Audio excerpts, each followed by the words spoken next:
Hello, you're listening to On Israel in Al Monitor. I'm Ben Caspit from Tel Aviv. A few days ago, U.S. National Security Advisor Jake Sullivan visited Israel. The visit was considered a success in terms of easing tensions between Jerusalem and Washington. From his discussion with the Israelis, it appears that the two sides are not so far apart in their assessment of the situation. More precisely, the American take on the faltering attempts to move ahead in negotiations with Iran on its nuclear program is very similar to Israel's take. The differences, which aren't major, lie in the question of what should be done if the negotiations collapse. A senior Israeli security source told Al Monitor last week that in this regard, the Americans are in what he called a state of strategic embarrassment. Sullivan's visit put an end to an unofficial White House boycott of the Prime Minister's office in Jerusalem over the leaked conversation between Secretary of State Blinken and Prime Minister Bennett earlier this month, which Israeli media described as tough.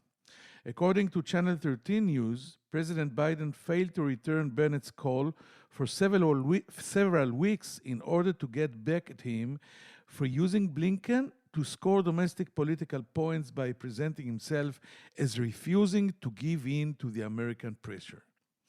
For now, the approach advocated by defense and foreign ministers Gantz and Lapid seems to be defeating Bennett's approach to relations with the U.S., which is clearly influenced by his former patron Benjamin Netanyahu.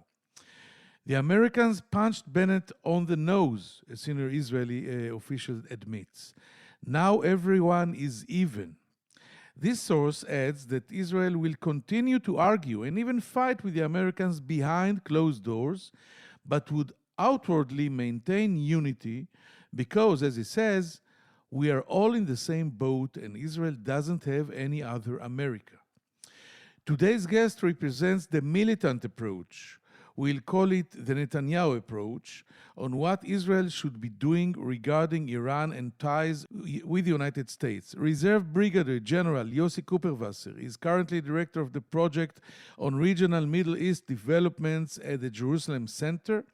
He was formerly Director General of the Israeli Ministry of Strategic Affairs and head of the Research Division of Military Intelligence. Kuperwasser recently got back from a round of talks in Washington, and he joins us right after this short break.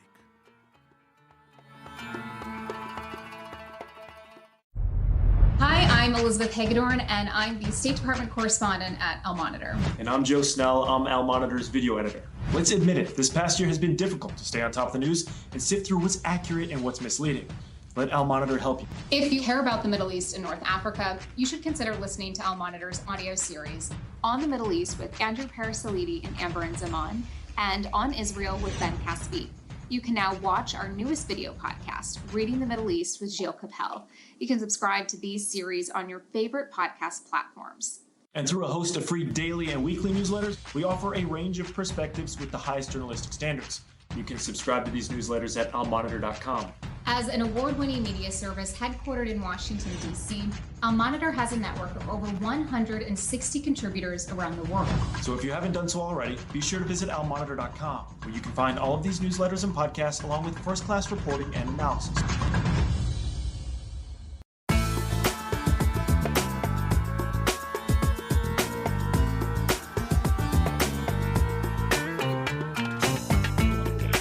Now I'm very privileged to say hello to Reserve Brigadier General Yossi Kuperwasser, who is currently director of the project on regional Middle East developments at the Jerusalem Center and formerly Director General of the Israeli Ministry of Strategic Affairs and head of the Research Division of Military Intelligence. Yossi Kuperwasser, thank you for joining us and shalom. Thank you, Ben, for having me. It's my pleasure. So let's begin with the question that I'm asking all my guests here, most of them. What is the preferable option, in your view, among all those on the table right now? A return to the original Iran deal, a more limited agreement of less for less, a pointless status quo, or a collapse of negotiations? Well, unfortunately, none of them is a good option from Israel's point of view, in my mind. And the option that should have been on the table, which is a better, longer, stronger agreement that guarantees that Iran will not be able to produce nuclear weapons in the future, is not right now on the table. You're right. So out of the options that you put in front of me, I'll take the option of the collapse of negotiations, because this brings us back to a situation where Iran is trying to get one nuclear bomb, and has in front of it a very dangerous threshold that it has to cross on its way to having this one nuclear bomb. The way to having it today is better and easier than it used to be 10 years ago when we last dealt with such a situation. But it's still a problematic way that they have to cross on the way to having this first nuclear bomb or first nuclear device. And in this respect, I think it's very, very important to understand what is the real meaning of the other options. The option of going back to the original JCPOA is much more dangerous, because it allows Iran to reach eventually, in 10 years from now, maybe even less, a situation where there's no threshold and it has enough fissile material to produce a big arsenal of nuclear weapons, up to 100 or so nuclear weapons at a very short period of time. So, and that being done with Iran enjoying a lot of money, that enables it to become the hegemon power in the Middle East, even before it has the nuclear weapon, and has the entire capabilities necessary to produce this nuclear weapon, be it from the point of view of enrichment, be it from the point of view of the delivery system, the missiles, that the agreement doesn't put any limits on Iran's capability to produce them, and be it from the point of view of weaponization, because we see that Iran is making progress on weaponization as we speak. And I'm sure that the Iranians have made quite considerable progress in dealing with the challenge of weaponization, which was the major challenge that the crash program back in 2001 to 2003 was trying to solve. So it's I'm quite afraid of this idea of going back to the JCPOA as it was. The less for less is even worse, because it means that Iran will be able to enjoy all the benefits without taking upon itself the limits of that at least exist in the beginning of the JCPOA. So it's even worse than that. And the status quo is dangerous, because what Iran is doing in the status quo and ongoing negotiations is that it uses it in order to accumulate big amounts of 60% enriched uranium or 20% enriched uranium, which makes it very easy for it to cross into several bombs within a short period of time. So they are trying now to use this status quo in order to, and they're saying we are not going to cross the 60%, but they are going to accumulate a lot of enriched uranium of 60%, and we all know that so actually the difference between 60 and 90 is very short. You say they are earning time. By the way, they announced, I think during the weekend, that they're not going, even though there is no agreement, for the time being, they're not going to enrich uranium more to a level more than 60%. But yes, I know it's very easy to come from a 60 to 90, and I hear from our experts on our side that actually in the enrichment issue, they are already there. It's now just a question of a decision. They have to decide, but I want to ask you something about something that you just said, and I heard it, that they are making progress as we speak in the issue of weaponization. And I know from my sources, and it's not only me, that the weaponization issue is stuck, that they did not make the substantial jump that they did in the uranium enrichment. So are you sure that right now they are trying to make a breakthrough in weaponization? Yes, well, first of all, what I can speak about is what they do, okay? And we all know that one of the things they're doing right now is producing uranium metal. They take it from uranium enriched to 20%, not 90%, because they don't have officially uranium enriched to 90%, but basically it's the same process. So for the first time, we know that the Iranians are producing uranium metal. Now, there's no other purpose for which people would produce uranium metal except for producing nuclear weapons. So obviously, this is something that is a critical process that has to be done in the context of the weaponization. And they are doing it openly right now. And nobody says anything. I mean, everybody says something, but nobody really demands them to stop it. So it's they gain experience and tackle all kinds of problems that can emerge when you do that as we speak. So secondly, I'm glad we said it. Secondly, okay. Secondly, there is no, according to the JCPOA, and definitely not now, there is no monitoring and supervision over what the experts, the scientists are doing. So I'm sure that this is what they're doing right now, because producing uranium enriched to 60% without at the same time making some progress on the issues of weaponization is simply stupid, and I wouldn't dare to blame the Iranians for being stupid. So I'm sure that they're doing it right now. But we don't just forget, probably don't know about it because we don't have any means to follow what these people are doing. Don't forget and that. Thirdly, yes, okay. And thirdly, look, what we learned from the archives is that there was much activity regarding the weaponization that we were not aware of, and we cannot even today say what was exactly going on there. We know about anthropogenic uranium found in Turkuzabad in Abadeh, two locations that were not disclosed by the Iranians at the time, and never, as a matter of fact, until we find the archives. And we know that there was much, much more progress done in Parchin beyond what we knew that was taking place over there with the detonator that they were checking in Parchin. So we know that they were dealing with this idea of weaponization back then, and they're probably doing, not only probably, they're dealing with it right now.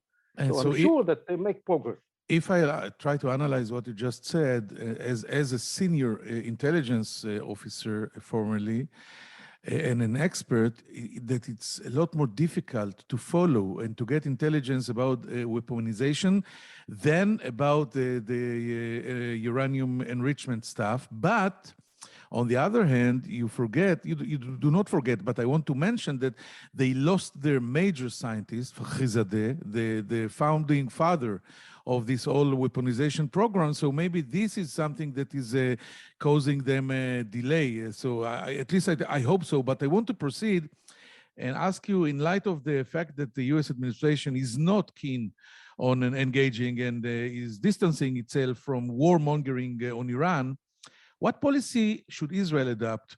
If you were a head of intelligence these days, what advice would you give to the Prime Minister, Defense Minister, and Foreign Minister, Bennett, Gantz, Lapid? Well, fortunately, I'm not there, but yes, I would say that it's not about being warmongering. It's being committed to protecting Israel from very dangerous threat in the future. And the way to do that is as much as we can with clandestine activities and cyber activities. Of course, we should do that in order to slow down the progress that the Iranians are making and prevent them from getting the capability to produce nuclear weapons. That's the most important thing that we need to do, because here's the big difference between us and the Americans. The Americans, most of the time, sometimes they say the right thing, but most of the time they say that Iran should not have nuclear weapons, and they would not allow to have nuclear weapons. But for us, the important thing is to prevent Iran from having the capability to produce nuclear weapons. We don't want to wait until after they have the capability and then pray that they would not use this capability in order to produce the weapons. That's why our time to work is earlier than the time that the Americans probably would like to take action.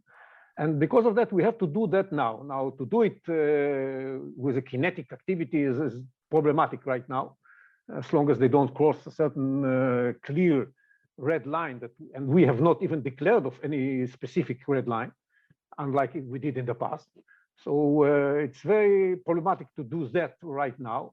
I think that, therefore, that what I would advise is to take any preparations needed in order to be able to take the kinetic action when necessary, and in the meanwhile to take other options like, as I said, clandestine and deniable actions, so that the project will be slowed down. Things that, according to the foreign media, we're doing more than 20 years now, and I think I think that we succeeded. You know, Israel is trying to fight the nuclear Iranian project since 1999 and maybe before, and they still don't have it. So maybe it's a success. But I want to ask you about the criticism that is being voiced in Israel in recent weeks over militant and boastful declarations by senior security figures. It started with the new Mossad chief, Dedi Barnea, and continued last week with the incoming Air Force Commander Tomer Bar. In an interview he gave the mass circulation Idiot Achronot paper. On one hand, this boasting is unnecessary. On the other hand, since no one else in the world is willing to place a military option on the agenda, and Israel is the only country in the world actively fighting Iran these days, maybe these declarations do serve some purpose. I think they do. I think they're there in order to make everybody take into account the possibility that Israel will take military action or other action against the Iranian project. And this is something that everybody has to take into the way he analyzes the situation and what positions he adopts. In the past, for example, like 10 years ago, we were asked actually by the Americans, and some people think that the situation is very similar today, that we were asked by the Americans to go to China and to explain to them that if they don't support the pressure on Iran, Israel will be forced to act, and then it will be against Chinese interest. I think the situation is very similar today. I think Russia, China, definitely the Europeans, when they look at Israel preparing itself to such an operation, showing its self-confidence in the success of its operation, they have to take this into account. And regardless of what is going to be the real result of something like that, they have to take into account that Israel is going to act. And if it does, the implications of that on the stability in the Middle East and in the entire world are going to be immense. And that's something that has to be taken into account. And I think it should be taken by the account by all the players, including Iran. So we see how the Iranians are reacting with threats of retaliation and so on and so forth. This is totally expected, and but they have to take into account that Israel will not remain idle if they make progress and get closer to having the capability to produce nuclear weapons. Aren't we too late to block Iran's nuclear program? According to Ehud Barak's definition, last decade, the Iranians are already deep in their what we call immunity zone, as we call it, meaning that their infrastructure is spread out all over their huge country, and they have already acquired the know-how. Would you already define Iran as a nuclear threshold state? You know, the threshold is not one thin line. It's a space, and they have already entered, I would say, the threshold space, but they are still in the beginning of it. And I think that we can still have an impact on the program because it's a link. And if you find the weak links, then you can have an impact on the program, and then you can deal with the other elements that comprise the entire system. And I think that it's becoming late, but it's not too late. And as I said, they're already in this threshold area, but have not crossed the threshold area, and we still have time, not much. And yes, what they're trying to do right now, as I explained, is to get themselves deeper and deeper into this threshold zone. It's by accumulating the 60% enriched uranium and accumulating the 20% enriched uranium, they are getting there. Let me remind you that in 2012, when Netanyahu was speaking in the General Assembly of the United Nations with this very famous chart, what he said was that if the Iranians are going to have 250 kilograms of uranium enriched to 20%, for us, it's going to be a red line. So he didn't say that we have to wait until they have 90% enriched uranium.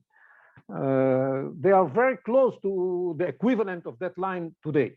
And much has changed since then, and Israel doesn't look at that today necessarily as a red line. But we are definitely inside this area, this zone, in which the Iranians are getting closer to the point where Israel cannot wait any longer. Some in Israel, especially those associated with the Defense Minister Gantz and maybe even Foreign Minister Lapid, are saying that Israel must be careful not to make Iran an Israeli problem. Gantz says Iran is first and foremost a global problem, then a regional one, and only then an Israeli one. Do you agree? Yes, it would be great if the world would have taken upon itself the mission of preventing Iran from having the capability to produce nuclear weapons.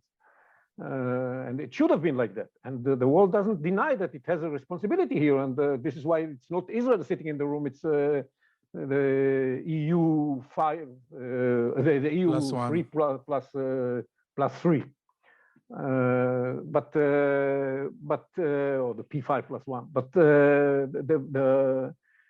the problem is that the feeling of everybody is that these guys are not going to go to the extent necessary in order to actually prevent Iran from having the capability to produce nuclear weapons. That's what's at stake. Definitely not the regional powers, but not even the international powers are not going to do that. And if Iran decides to move in this direction, and it already decided to move, it is moving, and nobody is going to do anything, then it becomes an Israeli problem, because the Iranians don't hide their intention to hit Dimona and to hit other targets in Israel. So we have to take it upon ourselves to take care of this problem. I can tell you, I was in Washington a couple of times recently, or in the United States a couple of times recently, one of them in Washington. The message I heard, and I heard it also publicly just in the last day from Senator Rich, is that eventually Israel will have to do what it has to do to protect itself, because we cannot wait forever for the Americans to do it. Now, of course, there's much negotiations and deliberations going on between Israel and the United States, and the last visit by Jack Sullivan here, the National Security Advisor, all of these negotiations are very important. And if we reach some agreements about what are the points that will make a difference in the future, and we can convince the Americans to take upon themselves this responsibility, it would be great. This was the dream back in 2012 that didn't materialize, and this is a dream again now. If it's going to come true, I think right now the chances are still low that it will come true and that the United States will take it upon itself. We have to remember, in the past, there was some understanding between Israel and the United States that Israel will take responsibility for threats emanating from nearby countries, Syria, Egypt, the Palestinians, but second-tier countries like Iraq, second and third, third-tier countries like Iran will be dealt by the Americans. What happened was that in 1981, we came to the conclusion that we cannot count on the Americans, and we had to deal with the Iraqi reactor ourselves. And now it turns out that even Iran is not something that we can count on the Americans to take care of. And we have to prepare ourselves to the capability, develop the capability to do it ourselves. For Israel, as a small country with less than 10 million people, this is even though we have a great military capabilities, I think it's something that is really extremely consuming the resources of a small country like ours, and yet we have to do that. I think it's stunning. You just said that you heard from senators, American senators, that eventually they assume that Israel will have to do what it has to do. In other words, to take care of this threat by itself. Has to do what it has to do. Okay. They didn't say that we have to take. By the way, you see, military attack. we're just talking about the declarations by senior Israeli officials and military officials, and you see the Iranians are retaliating with here. This is our plan to bomb and destroy Dimona. So it's not a one-sided warmongering war. They're in the other side as well. Sure, I think everybody understands that one of the reasons why it is becoming so expensive to prepare ourselves and so difficult to prepare ourselves for the eventuality of confrontation with Iran is because Iran has used the time just like we did. We bought the F-35 and other stuff and developed the David Sling and the Arrow, upgraded versions of the Arrow and so on and so forth, prepared ourselves to such an eventuality. So did they.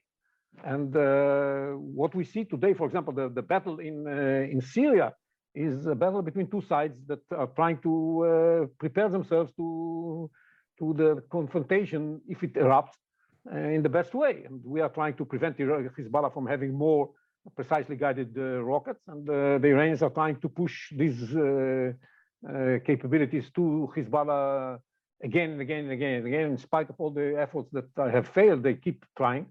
So it's definitely, everybody understands that if we end up with a confrontation with Iran, it might not be only the capabilities that Iran has that were showcased recently by the Iranians in this last exercise.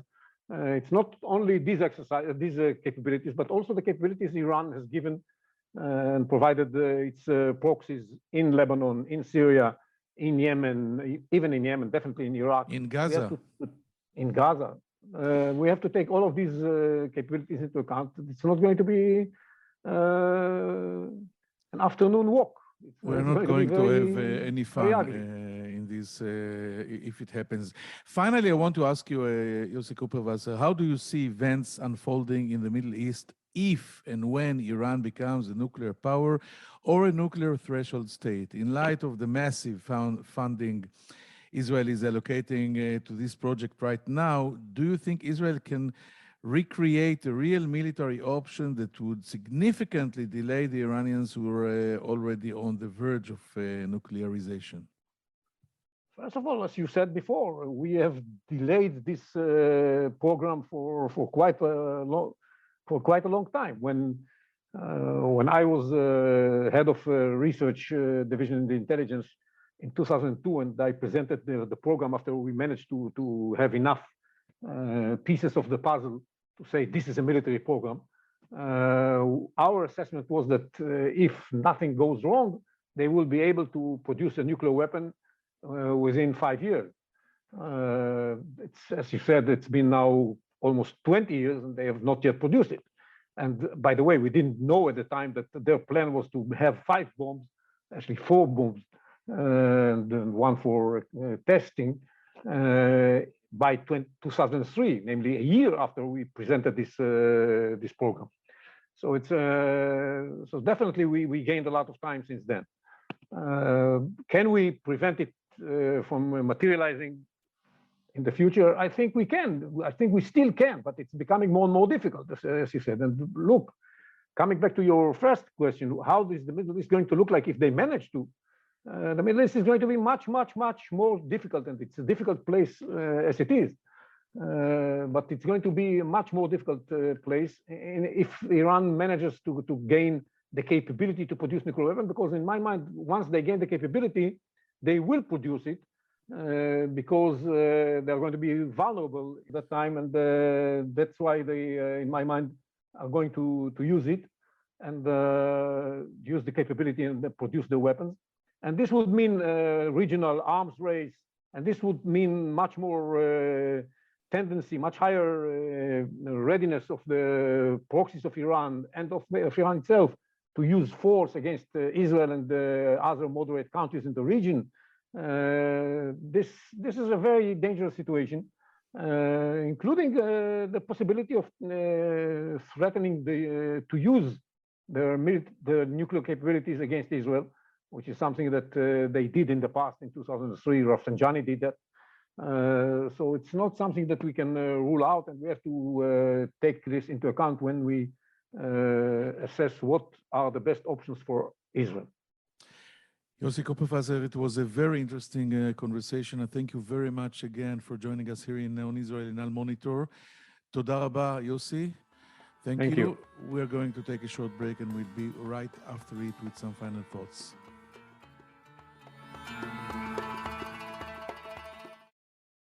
Hello, I'm Gilles Kepel, professor at Sciences Po and Normal Sup in Paris, and author of a number of books and articles on the Middle East. Through my new podcast, Reading the Middle East, on the award-winning media service Al Monitor, we will take a deep dive into the trends in the region with the authors and thought leaders who are shaping how we think about the Middle East. Reading the Middle East will be a fantastic addition to Al Monitor's outstanding podcast lineup, including On the Middle East with Andrew Paraziliti and Amber Zaman, and On Israel with Ben Caspit. You can subscribe on your favorite listening platforms. We look forward to your joining our conversation.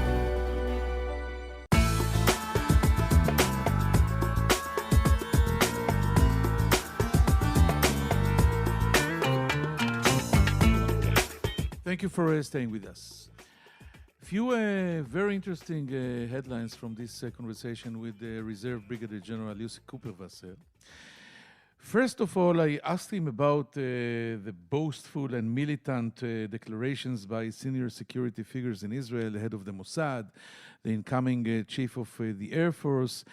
And I asked him, and maybe these declarations do serve some point, some purpose, if no one else is putting this, what we call a military reliable option on the table, we have to do it. And actually, Yossi Kuperwasser agreed with this thesis. He said that there is an advantage in these declarations, and he said that in the past, the Americans used the Israeli warmongering, I think he meant 2010, 11, 12, in order to affect or to press China, Russia, and the Europeans, and then they were able to put the very heavy sanctions on Iran, and we're talking on the previous leg of negotiations before the JCPOA. When I asked him about the options, the relevant options right now between the United States and the superpowers and Iran, he said that he preferred an option that is not on the table, which is getting a longer and stronger agreement. But he agreed that this option is not in our menu. So from the whatever we have on the table, he preferred the collapsing of negotiation, and maybe then heading to a new line of sanctions and the renewed pressure on Iran. The most interesting thing, he said, that during his last tour of meetings in Washington, he heard from senators, I think he mentioned Senator Rich, that eventually Israel will have to do what it has to do. He did not want to go into details, but when you say something like this, you mean that you are on your own, and the Israeli military option is the last resort, and there is a chance that we will have eventually to use it. I asked him if Iran is already a nuclear threshold state, and he said that it is becoming late, but not too late to stop it.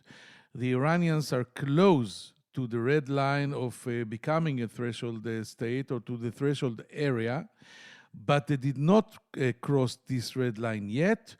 But as he said, they are getting there. And talking about red lines, he mentioned the red line that Benjamin Netanyahu issued in one of his speeches, I think, in the United Nations in 2012, when he said that the Israeli red line is when the Iranians will hold 250 kilograms of 20% enriched uranium. And right now, said Yossi Kuperwasser, they are already there. What they have is equivalent to this red line. So I think they're crossing red line after red line, but they did not reach the real red line yet. I hope you found this conversation interesting. And I hope to find you here next week, the same time, the same place, on Israel in Al Monitor. I'm Ben Caspit from Tel Aviv. Thank you. Take care. Bye-bye.